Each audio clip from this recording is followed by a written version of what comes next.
but I just didn't do it. So, it's just something to learn from. Shedeur, can you just maybe address the nice job that Harold Fannin did on the touchdown catch, and then how tough was it then to see him have to leave the game after that with a groin injury? Yeah, I mean, I kind of we kind of knew going into the game he was banged up, so it wasn't really super surprising. We got great players on the Hungry Dogs, so Sal was able to come back in and be able to get his feet wet. The conversation with I heard Snoop called you before the game. Just I called him. Okay. So but just I think I don't know. I gotta check my phone, but I think I had a missed call from him, and then or a text something. I don't know. Then I just called him. I woke up 6:30. Called him. I'm like, dang, bro, why you still up? And he was like, bro, I'm excited, bro. He was excited. They just got the win, and he was definitely words of encouragement and stuff from me. But that's just how he is. He not just doing that just because it gives them, a chance. Now I think the overall person he is and the time that we have spent together, he did nothing but speak life into me, and I truly appreciate him for that.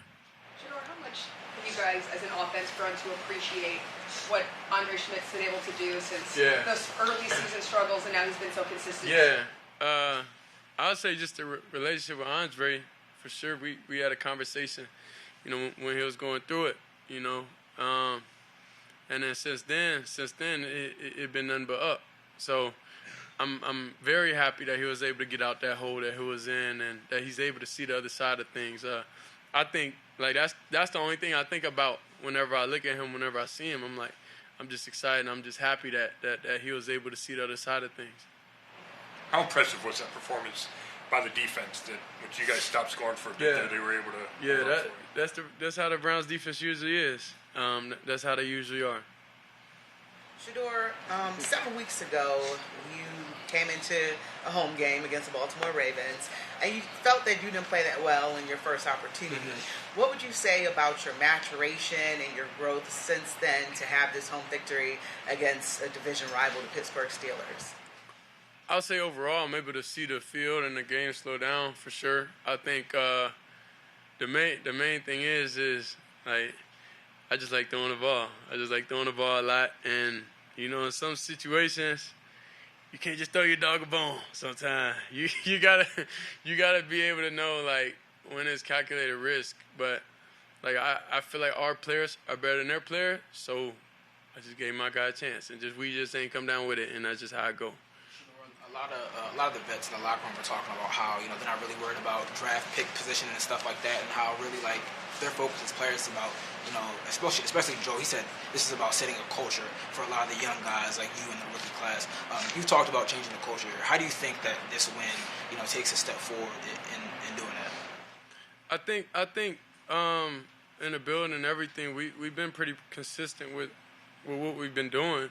The only difference is now we got the result we're supposed to get, So I don't think the difference between a win and loss is a couple of plays. It wasn't about how you're going about your business, how you're doing everything. Everybody's going about their business the same way. Everybody's extremely locked in, extremely focused on what they got to do. But today we just got the result we was looking for. Shedeur, did you know Snoop before he was here with you in training camp? Not personally, no. So how did that connection between you two develop as quickly as it did? I think because I always smiled and he always smiled. I think that's what it is. And then we just talk, and just had a conversation about God and why he feels like he was sent here, just to give me them words of encouragement to keep me going and understand his story and understand how things panned out for him also. So he always told me be ready, and anytime I talk to him, he always positive, and that's kind of people with the same vibe usually get along with each other.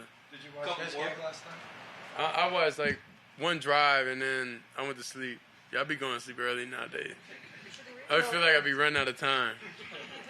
Even though this season didn't really go the way that you guys wanted it to, it really seems like there's a close-knit bond on this football team, a brotherhood. There's something special going on here. Can you sort of describe what that is and how you feel about it?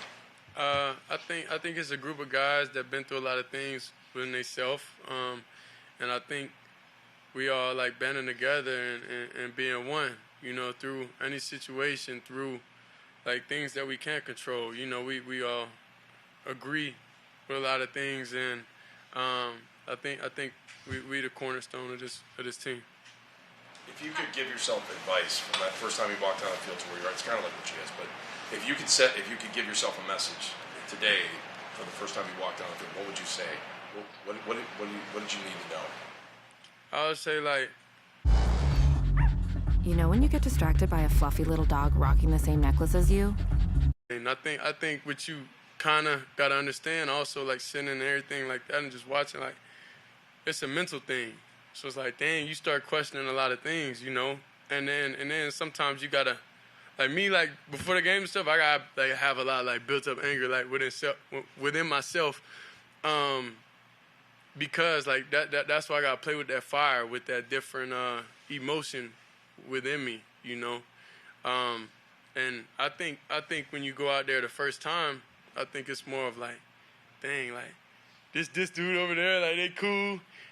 But then, like, when you actually out there, you like, I don't care who it is. I'm trying to dominate them, you know? So I think it's that. It's kind of like what I do in the pocket sometimes, like whenever people be falling and stuff. Yeah, kind of like that. This is the last one. A little unrelated to football. I saw pregame that someone gifted you a really big carpet. How was that? Oh, where's that at? You got it? Yeah, we got it at the house now. Yeah, I really love gifts. I don't think for Christmas I got much. So if anybody out there want to send me gifts, I'll post my P.O. box online and just please send clothes, anything, jewelry, bags. Because all my bags got stolen when my house got robbed. So appreciate y'all. All right, thank you. Thank you.